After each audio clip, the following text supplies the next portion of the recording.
Good morning and welcome to my presentation on Shiraz. My name is Tomos Newkirk and I am a Shiraz consumer.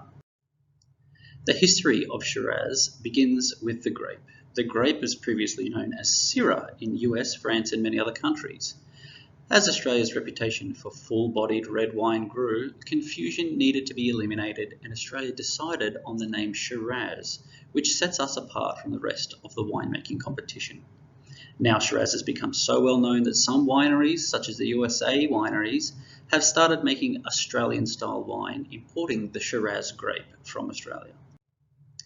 Some regions of Australian red wine, such as Shiraz, start with the Hunter Valley in New South Wales. The Hunter Valley is one of Australia's best-known wine regions. The region has played a pivotal role in the history of Australian winemaking as one of the first wine regions planted in the early 19th century. Hunter Valley style does not disappoint, with tastings of juicy cherry fruit integrated with fine tannins. The wine is a combination of flavour, softness and lightness. Hunter Shiraz is generally medium-bodied, however taste can vary between fragrant earthy aromas, the cherry, the layers of violets and savoury, dusty plums and the soft tannins. If you were to drive to the Hunter Valley from our beautiful campus in Leura, you would take this route. It would take you approximately 4 hours. Here's a map. Another great well-known Shiraz region from Australia are the Grampians in Victoria. It has a long history of making sturdy, structured wines with intense, spicy palates. The Grampians has also been a great source of some of Australia's greatest sparkling wines. Shiraz Grampians denotes spicy flavours from nutmeg, black pepper, forest fruits, raspberry, blueberry and blackberry, meaty characters, floral aromas and cherry flavours. There is great variety in how the Grampian style Shiraz tastes.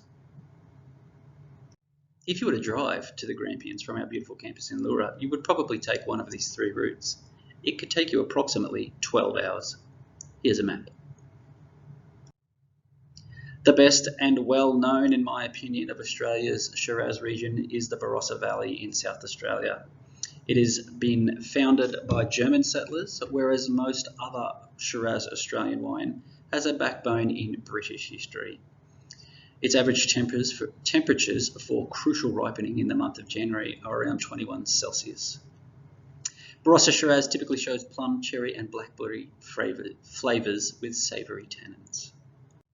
If you were to drive from our beautiful campus in Leura to the Barossa Valley, you could take one of these 3 routes, and it would take you approximately 14 to 15 hours. Here's a map. How do we make Shiraz? Well, I'll tell you. The first step is tasting the grape on the vine. Viticulturists and winemakers visit the vineyard and taste the fruit to determine its optimal time to start harvesting. Step 2 is the harvest. Grapes are picked by either hand or by machinery. Some small or boutique wineries may still pick by hand as a cost-effective method, while others rely on the machinery in order to get all of their wines in and back to the winery so that it saves the freshness. The third step is de-stemming of the grape. This is a picture of the de-stemmer, which is gently removing the stalks from the grapes. The fourth step is fermentation. Red wines, such as Shiraz, are fermented with the skin on, as the skin contribute to the colour and the tannin of the wine. Yeast is added and fermentation takes place under careful watch of winemakers. The step next is step 5, the press. After primary fermentation, red grapes are then pressed to separate it from the skins and pulp. Step 6, malolactic fermentation.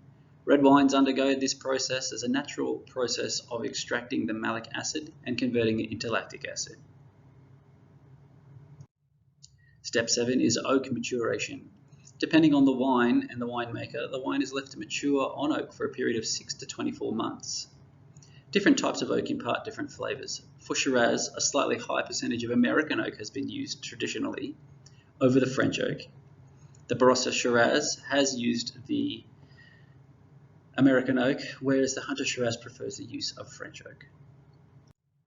Step 8, filtration and bottling. Through filtration, the wine takes its final and clear, bright form, and this is done with the lightest touch possible to deliver you a wine that showcases the character of all the different regions.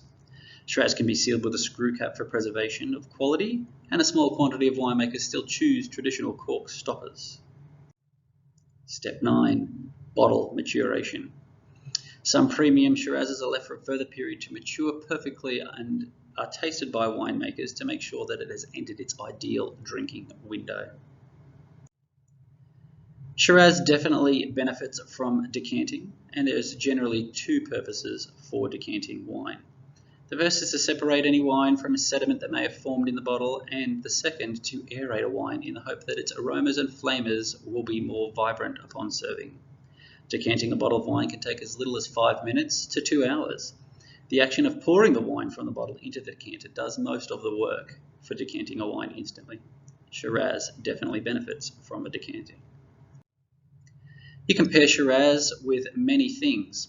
Australian Shiraz is typically much sweeter and riper than European Syrah, so I wouldn't personally use French food or Italian dishes, but it is a full-bodied strength wine, so think big flavours and spice. Here are some examples: grilled roast beef, barbecuing such as ribs and brisket, beefy stews, roast grilled lamb, strong cheeses, and kangaroo. Failing that, you can pair Shiraz with pretty much anything, like this activity. Thank you.